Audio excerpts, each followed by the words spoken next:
자, 여러분 동위원소라는 게 있거든. 동위원소. 이야기 많이 들어봤죠. 원소는 원소인데 동위원소다. 이 동자라는 거는 같을 동자예요. 뭐가 같냐? 위치가 같다는 거예요. 위치. 주기율표상의 위치가 같다는 거는 같은 원자, 같은 원소 기호를 쓴다는 거거든요. 똑같은 탄소인데, 똑같은 탄소예요. 얘도 탄소, 얘도 탄소인데 탄소면은 양성자 수가 똑같이 같으니까 원자 번호가 어때야 돼? 같아야 되겠죠. 탄소가 6번입니다. 6번. 그럼 이 탄소는 이 핵 속에 양성자 몇 개 있다는 거예요?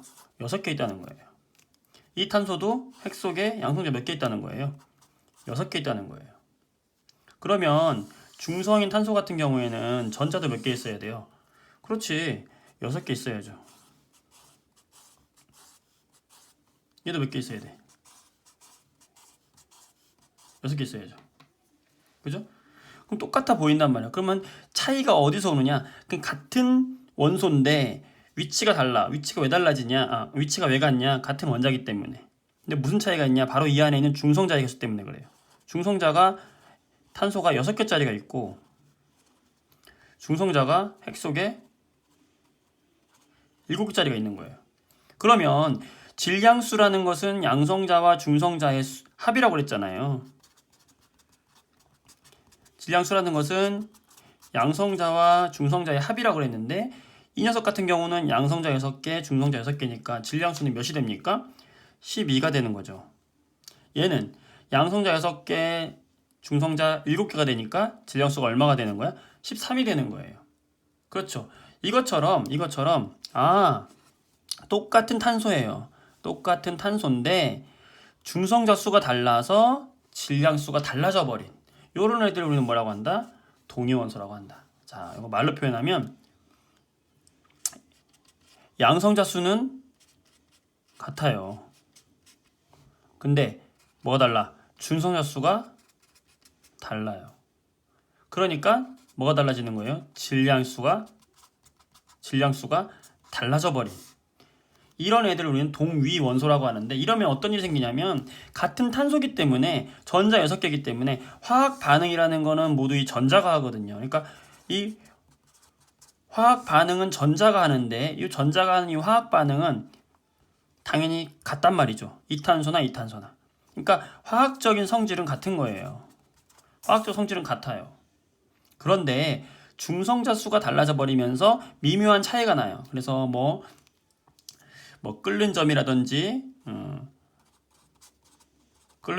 녹는 점이라든지 어느 점이라든지 이런 우리가 물리적인 성질이죠. 이런 거는 물리적인 성질은 두 개가 달라지는 거예요. 화학적인 성질은 같습니다. 왜? 전자수가 똑같기 때문에. 이런 원소를 우리는 동위원소라고 하는데 탄소를 다시 계속 예를 들어보면 탄소는 아까 얘기했죠. 질량수가 12짜리가 있고 13짜리가 있어요. 여러분들 우리가 탄소의 원자량을 얘기할 때 탄소의 원자량을 얘기할 때 우리가 약 12라고 우리가 얘기하거든요. 12. 근데 여기 주기율표에 보게 되면 요 밑에 원자량이 써 있는데 뭐라고 썼냐면은 12.01 이렇게 써 있어요. 얘의 원자의 질량이 12가 아니라 12.01이라는 거예요. 여기서 말하는 12.01은 두 탄소의 질량수의 평균을 얘기해요. 어떻게 이런 12.01 값이 나왔는지 지금 설명을 한번 해볼게요.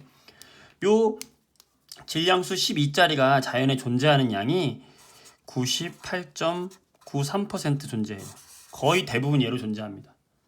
그리고 13짜리도 존재하는데 얼마 존재해요? 나머지 1.07% 존재해요. 그러면 요 녀석 두 녀석의 평균을 찾으려면 우리가 어떻게 구할까요? 평균을. 자, C의 평균 원자량은 자, 안 보이나요? 구해볼까요? 한번. 자, 여기다 구할게요. C의 평균 원자량은 어떻게 구하면 되겠어요? 자, 100분의 12짜리가 얼마 있어요? 98.93% 있고 그 다음에 또 100분의 13짜리가 얼마 있어요? 1.07짜리가 있죠. 이렇게 구해도 되고 그냥 어떻게 구해도 돼요? 그냥 12짜리가 0.9893이 있고 13짜리가 0.0107만큼 있는 거죠. 이렇게 구하면 얼마 나오는 거예요? 12.01이 나오는 겁니다. 이렇게 해서. 그래서 얘가 평균 원자량이 되는 거예요. 탄소뿐만 아니라 다른 원자들도 하나만 존재하는 경우는 별로 없어요. 중성자 수가 달라서 같은 동위 원소들이 존재하거든요. 그때 평균 원자량은 이런 식으로 구하게 되는 거죠. 얼마가 존재하느냐 이렇게 구해야 되고 이렇게 구해야 되고 각각을 더해서 퍼센테이지를 더하면 평균 원자량이 나오고 우리는 이 평균 원자량을 쓰게 되는 거예요. 다른 원자들도 여러분들이 한번 책에서 보면 한번 구해보면 되겠죠.